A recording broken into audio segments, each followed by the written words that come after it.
Hey guys, Todd here. Today we're going to install the Revolver X4ts on this Ram 1500. Now this is a standard installation and it's going to be very similar on most applications. The tools I'll be using for this installation are a 9/16 wrench, a 1/8 Allen wrench, and a pair of scissors. Now make sure you're subscribed to our channel to stay up to date with our latest content. Let's go ahead and get started. Okay, now before we install the cover, we first need to install the bulkhead seal. Now the bulkhead, I've already wiped down with some rubbing alcohol. You want to do that before you do this. Now you get two different bulkheads. You can choose which bulkhead seal that you want to use, the thin one or the thicker one. Because the thicker one is going to fill the gap a little bit better, we're going to use the thicker one on this model. So what we're going to do is we're going to start from one side and just work all the way to the other. We're going to peel away the adhesive protector. All the way up against the bed cap. Now I'm placing the bulkhead seal as far away from the cab as possible just before it falls off into the bulkhead. When we get to the other side, we're just going to cut it in place with a pair of scissors.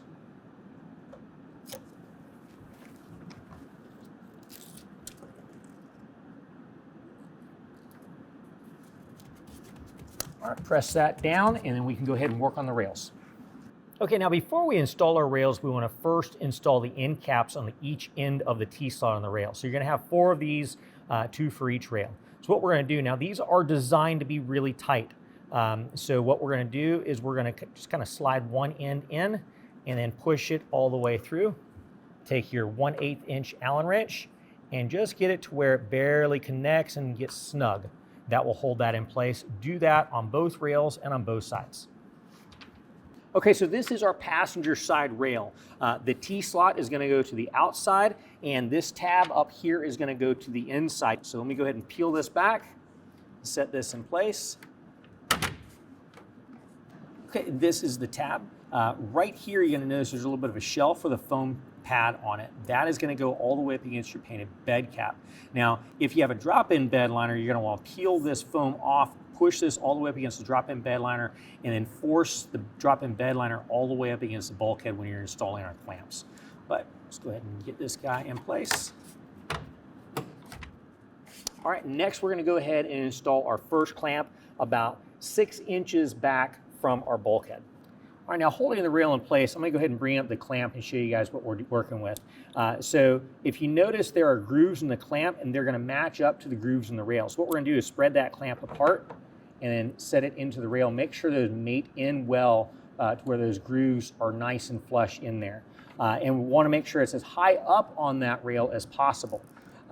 Once that's in place, what we're going to do is we're going to turn the nut just a little bit to get a little bit tight. And we're going to take our 9/16 wrench and just get a little bit snug. Once we have it snug, we want to make sure the top of the rail is seated down. So what I'm going to do is I'm going to hit the top of the rail straight down, and that seats the rail. We can go ahead and take our wrench and go ahead and finish snugging that down. Now we don't want to over tighten any of these clamps. We just want to get them nice and snug and then move to the next one. The next clamp is going to be right next to it. This is going to be our strap clamp. And this is what's going to be used to be able to secure the cover in place when it's rolled up to the cab. We're going to install this the exact same way right next to our first clamp.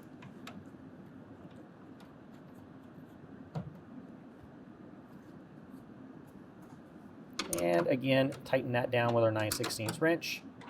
And again, just make it nice and snug. Don't over tighten it. Now we're going to move to the center of the bed for our next clamp.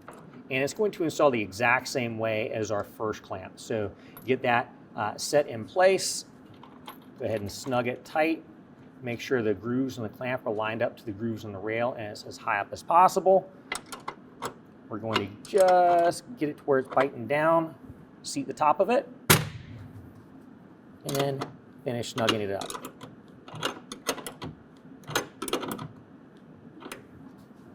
All right, when we get to the rear of the rail, you'll notice that the end of the rail gets cut off right back here. So just before it gets cut off is where we're going to place our final clamp. We're going to do that the exact same way as we've been installing our other clamps. Make sure that everything is lined up as far as possible to the top and lined up with the grooves. Go ahead and get the nut finger tight. And again, just as it starts to bite down, go ahead and seat the top of the rail. And finish snugging it up. Repeat the exact same rail operation on the other side.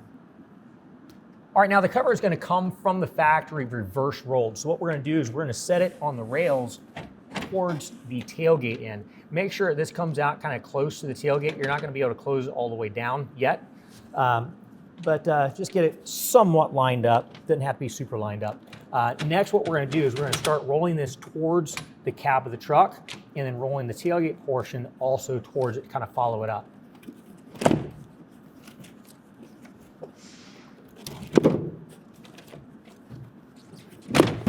All right, when we get to the end panel, leave that end panel back because we need to insert some bolts into the tracks here.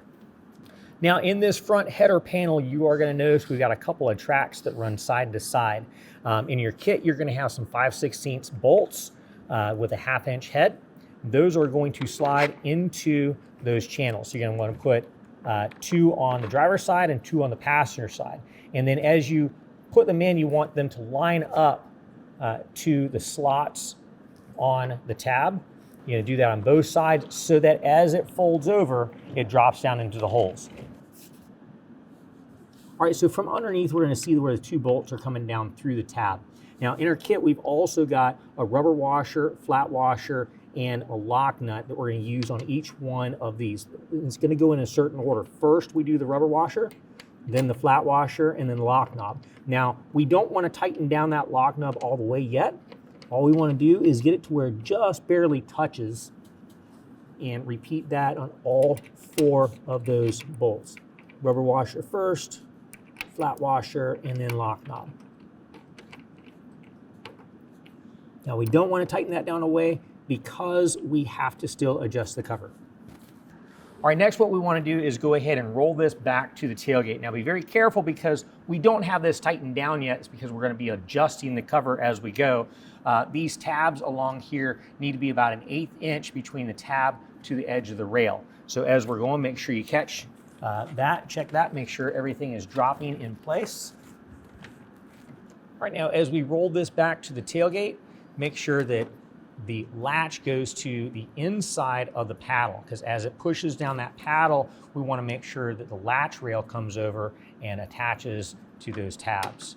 Once you've noticed that it's even at the back and it's square and the latches are attaching to the rail evenly on both sides, we can very gently roll it up to the front and then go ahead and tighten down those star knobs from the front, the lock knobs. Okay, now you'll notice that if the cover is rolled up nice and tight, it will never roll all the way up to hit the cab. However, if that cover is a little bit loose, then it actually can contact the cab. So what we're going to do is notice where it will be contacting the cab, and then we'll be attaching these rubber bumpers to those locations. So we're going to go here, and then also the one down below it. Now before we attach these rubber bumpers with a 3M tape, we're going to use some alcohol prep pads and wipe this surface down really good so that it adheres and stays stuck. Make sure you use alcohol, isopropyl alcohol, to wipe those surfaces down before you attach the bumpers.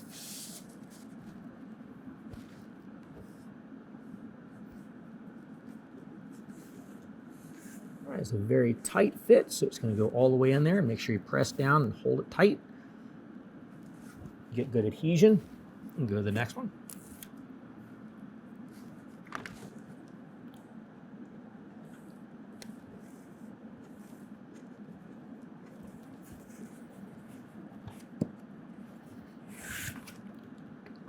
All right, we're going to repeat the same on the opposite side over here.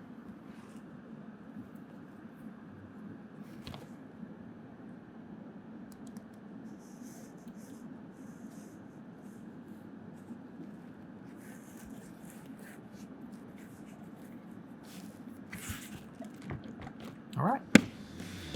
Well, that concludes the installation. If you found this video helpful, make sure and give us a thumbs up. If you want to know more about the product, check the link in the description below. And as always, if you have any questions, call the experts or visit us online at RealTruck.com.